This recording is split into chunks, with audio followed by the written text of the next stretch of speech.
Okay, so you've seen this car on the dyno already, because what we wanted to do was do an initial power run before we started modifying. Got a big list of things to do on this car, and one of the first tasks that we undertook was undersealing. So shall we have a look? Here he is, the man of the hour. Right, so you've undersealed this, my friend. Man of the hour. Yeah, I think what we'll do on this video, because there's quite a lot of work, is we'll do each section at a time as we've done it. I like it. It's a good plan. We took a lot of stuff off this car already, as you can see by the pile behind.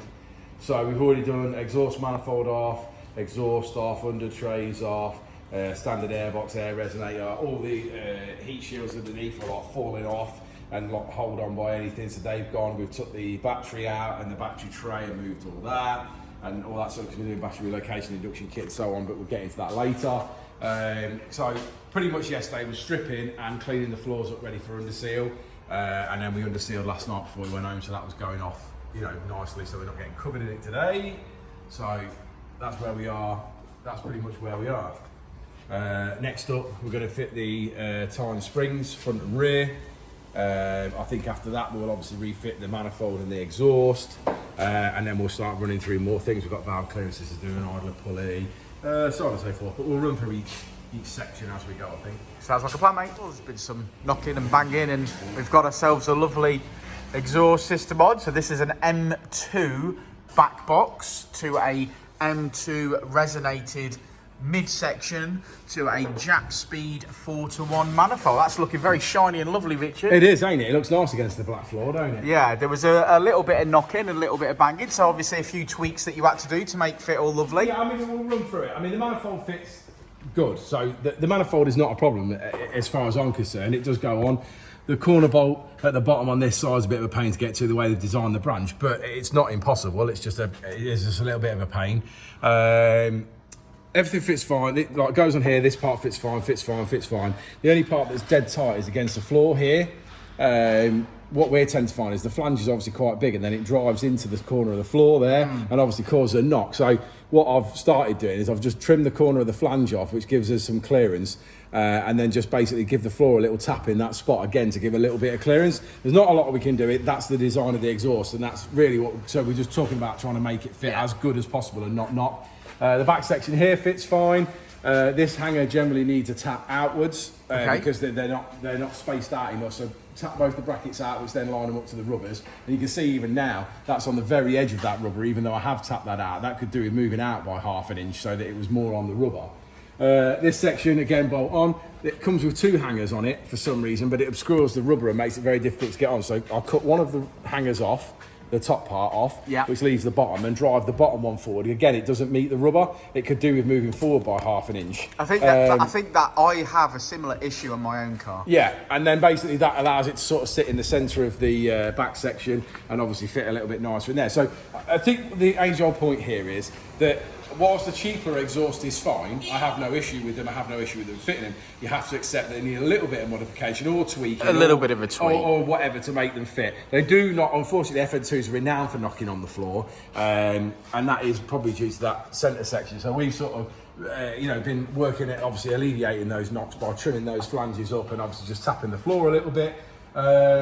And sorting that out, so hopefully, this car's not going to knock or have any problems. But yeah, the exhaust is now on. Fantastic. Well, I'll check back in a little while. Ooh, it is nearly dinner time, Richard. So that's the tyre springs in there. It's looking nice. Yeah. It's looking all very fresh in here, Richard. That's been undersealed clearly. Yeah, undersealed that while the shocks were out. It made sense, didn't it? Yeah. So we got the fronts on, the rears are on. Let's have a look at the rears there. As you can see, beautiful. Well, that'll lower it a little bit. Lower his centre of gravity. On to the next bit. On to the next bit. Well, we're back out in the workshop with Richard. He shouted me out. I thought he'd have been finished it by now, but it's... he sort of shouted me and... What are you showing me, Rich? I expected this all be nice now, all manifold on there. Well, no, there's a proper list of stuff to do. Oh, I know that. Yeah, so just on valve clearances. Were they out? Yeah, a little bit. Not massive. Not massively. Okay, not massively. Cool. Probably quarter of a turn or something. 1/8 of a turn on the inlets, about a quarter of a turn on the exhaust.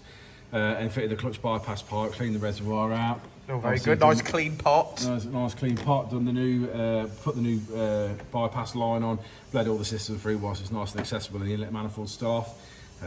Yeah, so we'll start getting this back together and start on the battery relocation, I think, next. Why don't you have a bit of lunch now? No time for lunch, mate. Lunch is for wimps, ain't it? Well, lunch will be the difference. You know, tonight when we're still here at 7 o'clock mapping it, that'll be the difference. Oh, fantastic. No lunch for you then. No, you just sit in the office, mate, and have a nice break. So swing around on your chair. Thanks, man. I'll swing around on my chair and I'll I'll enjoy it, mate. Yeah. I'll line them up. You knock them down. First positions. Yeah, so back together in a bit more of than it was earlier on. Sure. Scuttle panel back on, rock cover back on, battery relocation done. Moved up, obviously with I can't remember what brackets we bought now. Teguo. Oh yeah, Teguo battery relocation bracket. Obviously doesn't come with anything that you need to do it other than the bracket, but use the original mounting bracket for the battery. Bolts of 2 10mm where the standard airbox goes and one on top of the engine mount which goes there. The wiring I've run up slightly differently up the front here, and then obviously got onto here. Obviously still goes back to the fuse box there.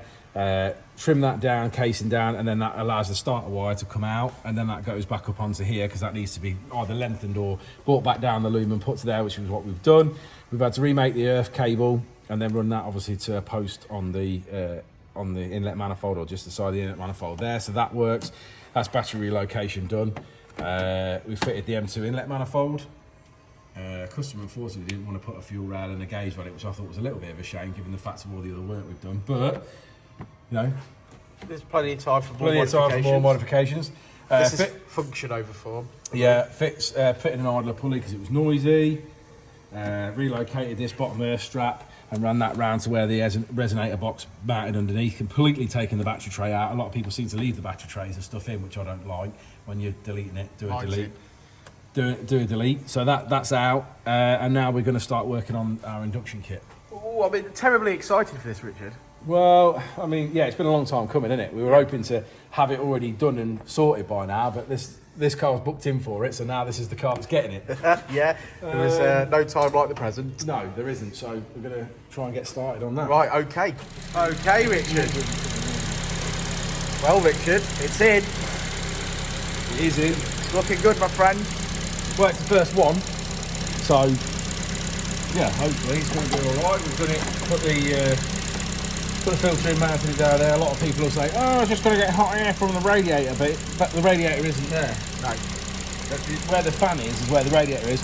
It's behind the expansion bottle. There's actually a gap with cold air coming through the front bumper and the grille, coming down the side of what would be the radiator and the chassis leg down there.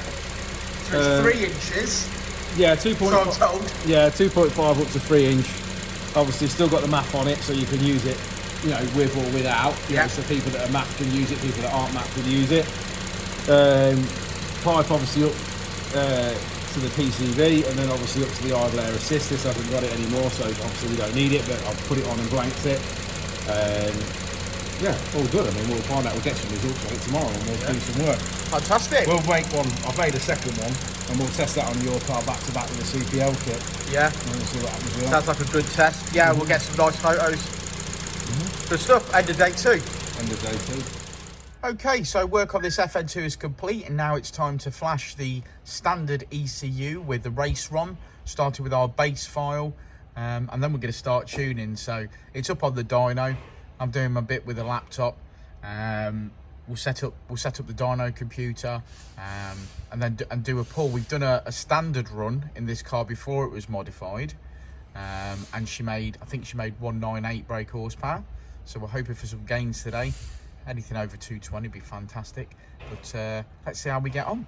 So here we go. As you can see, the rev counter's building up as we're loading the initial race ROM and base file onto the ECU with the Ecutek software. Standard ECU, of course, no need for another ECU. We just tune on the standard stuff with the Ecutek software. So yeah, okay, it's nearly done.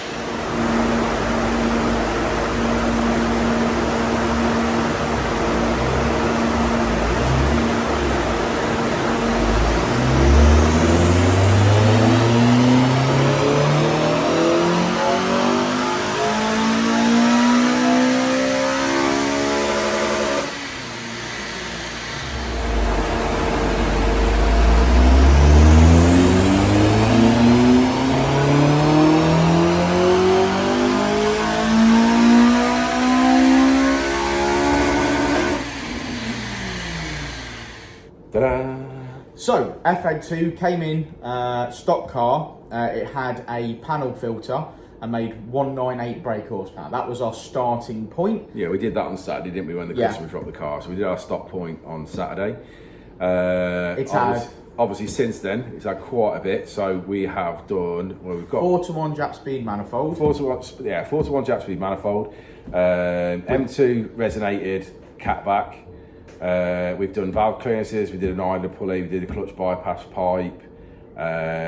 We also did battery relocation. We did a Dynodaze custom induction kit for it. M2 inlet manifold. M2 inlet manifold. Actually, very similar mods to my car. Yeah, very, very similar. I think the induction kit's just probably the only difference. You had the CPL induction kit with the battery relocation. We had the battery relocation. We've done a Dynodaze kit. Yeah, I think it's done okay. I mean, we finished on 222. 222. All the ducts. Yeah, 222 is where we finished.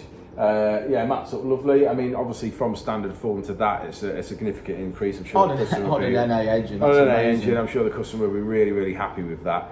I think it will drive great. I really do. I think it will. So we'll give it a wipe down and get some fingerprints. No pops and bangs on this one.